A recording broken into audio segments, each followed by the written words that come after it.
From the CISO series, it's Cybersecurity Headlines.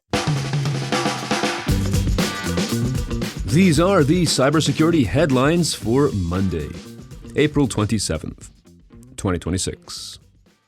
I'm Steve Prentice. ADT says customer data stolen in cyberattack. The home security company ADT stated that Monday's breach resulted in a limited set of customer and prospective customer information. This consists of basic PII and no payment data was stolen.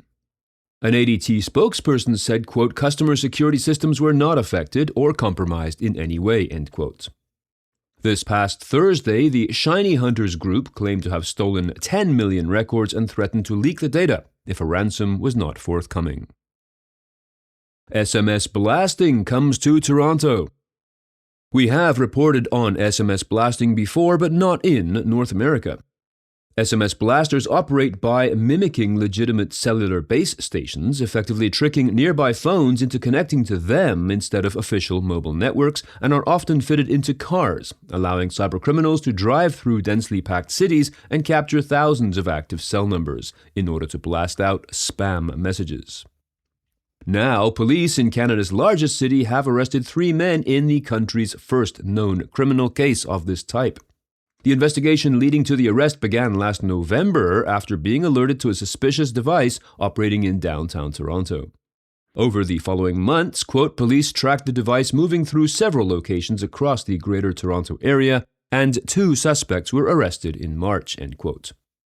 Authorities seized a large amount of electronic equipment, including several mobile SMS blasters, and a third person turned themselves in to police last week.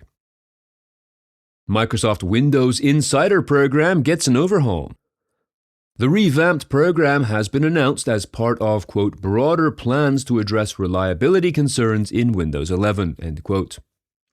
The Windows Insider program is a beta testing program that allows members to test early Windows releases and provide feedback. Addressing the complaint that it had, quote, not really listened to all the feedback from testers, end quote, Microsoft is now making the program simpler and more transparent in the hope that it will help with the development of Windows 11. In its blog post, the company admitted that the current channel structure is confusing. New extortion group linked to surge of vishing attacks. This new and financially motivated hacking group known as Blackfile has been linked to a wave of data theft and extortion attacks against retail and hospitality organizations since February of this year. According to Palo Alto Network's Unit 42, working with the Retail and Hospitality Information Sharing and Analysis Center, the gang's members impersonate corporate IT help desk staff to steal employee credentials.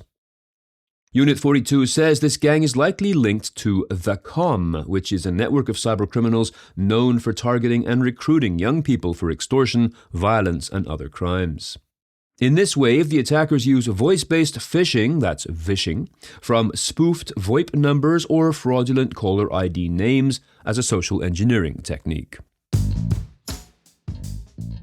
Huge thanks to our sponsor, GuardSquare. Mobile app security isn't just a tech issue, it's a revenue issue. A recent global study found that 72% of organizations experienced a mobile app security incident last year. And even worse, 65% saw customer churn or uninstalls as a result. Protect your brand and your bottom line with layered mobile app protection. You can learn more at GuardSquare.com. That is GuardSquare, GuardSquare.com. Zion Siphon water infrastructure threat holds no water.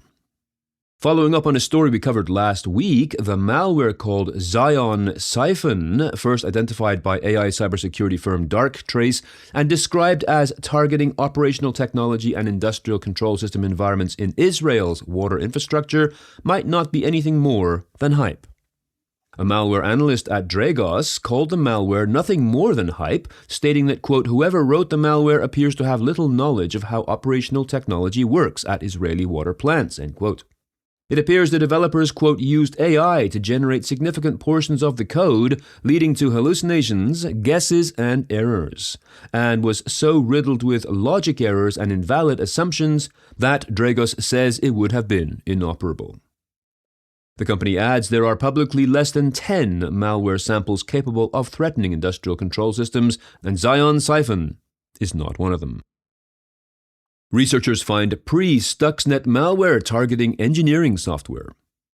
Researchers at Sentinel-1 have published a report on a new Lua-based malware that had been created years before the famous Stuxnet worm that had aimed to sabotage Iran's nuclear program by destroying uranium enrichment centrifuges.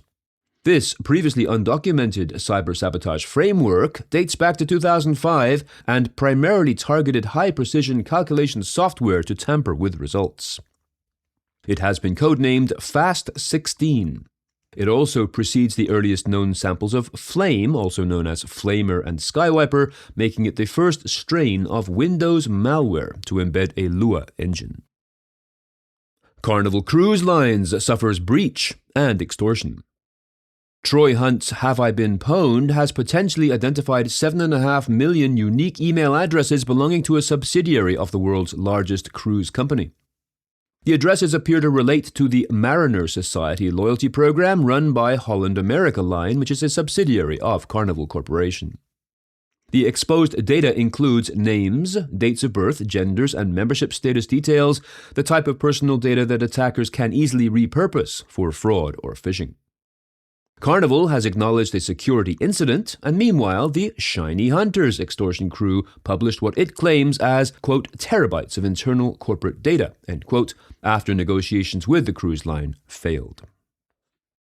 Microsoft now lets admins uninstall Copilot on enterprise devices. IT administrators can now uninstall the AI-powered Copilot digital assistant from enterprise devices using a new policy setting, which became available after the April 2026 patch Tuesday.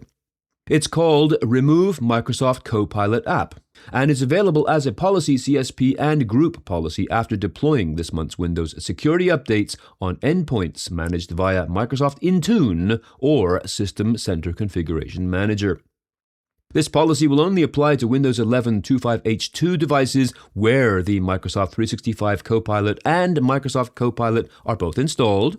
The user did not install the Microsoft Copilot app, and the Microsoft Copilot app was not launched in the last 28 days. You got that? If you have some thoughts on the news from today or about this show in general, please be sure to reach out to us at feedback@cisoseries.com. We would love to hear from you. I'm Steve Prentice, reporting for the CISO Series. Cybersecurity headlines are available every weekday. Head to cisoseries.com for the full stories behind the headlines.